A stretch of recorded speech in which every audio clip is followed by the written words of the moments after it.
بسم الله الرحمن الرحيم. أعزائي المشاهدين، السلام عليكم ورحمة الله تعالى وبركاته. صراحة آخر شيء كنت أتوقعه، والله ما توقعت هالشيء. واحد من الأجانب منزل تغريدة أن لأول مرة في حياته، اسمحوا لي أعزكم الله، ينظف مؤخرته بالشطافة. احنا عندنا شيء نسميه شطاف أو شطافة. هذا عبارة عن مثل الخرطوم في الحمام موجود، اللي يمكن ما يعرف هذا الماء فيه ماي.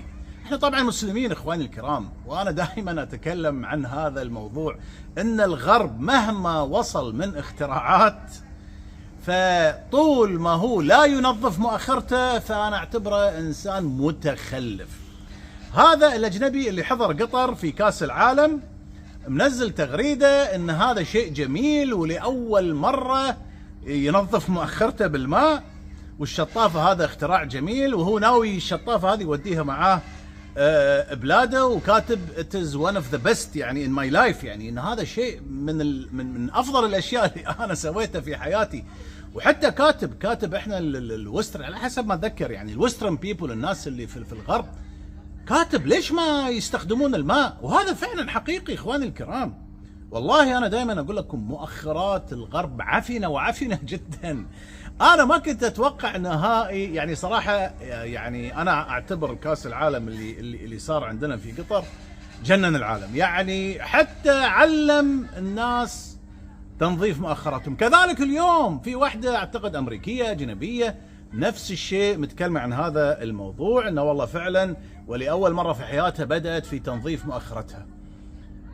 فوالله نعمة الإسلام، والله نعمة الإسلام. أنا أقول لكم إخواني الكرام، وياما كررت هذا الموضوع، والله لو إحنا فعلا عندنا إعلام قوي ويوجه للغرب، هذول راح يدخلون في الإسلام أفواجه أفواجه أفواجه. يعني صراحة يعني فعلا الحمد لله رب العالمين، هناك كثير من الأجانب دخلوا في الإسلام عندنا في قطر كثير، وسويت حلقة عن المفاهيم الخاطئة، إن إحنا همجيين، إن إحنا قذف إعلامي شديد. فشوفوا شلون سماحة الإسلام حتى في تنظيف المؤخرة، سبحان الله، يقولون إن احنا على حق. فصراحة مو بعارف ايش اقول، يعني هذا الموضوع اللي كلش ما كنت اتوقع ان كاس العالم يعلم الناس الاجانب تنظيف مؤخراتهم.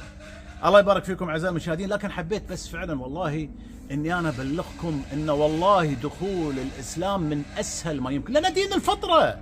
انتوا تعرفون هذا الاجنبي ليش مبسوط؟ لان هذه الفطره انك انت تنظف يا اخي اخواني الكرام، القطو، البسه، الكديسه على قولة السودانيين، الهره، انا اعطيكم بعده لغات. القطوه انتم لما تشوفونها تروح وتحفر رمله وتسوي وهذا وتنظف نفسها.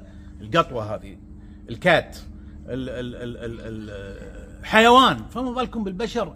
هم عندهم سياسه طن ما يصير طن، يعني يروح ويدخل ويرفع، لا تنظيف ولا ملابسهم الداخليه عفنه وهذا. ففعلا شوفوا شلون هذا الاجنبي بفطرته، وهذه الانسانه كذلك بفطرتهم عرفوا ان هذا الموضوع هو الصح. ودينكم يا ناس ويا مسلمين افتخروا، دينكم دين الحق.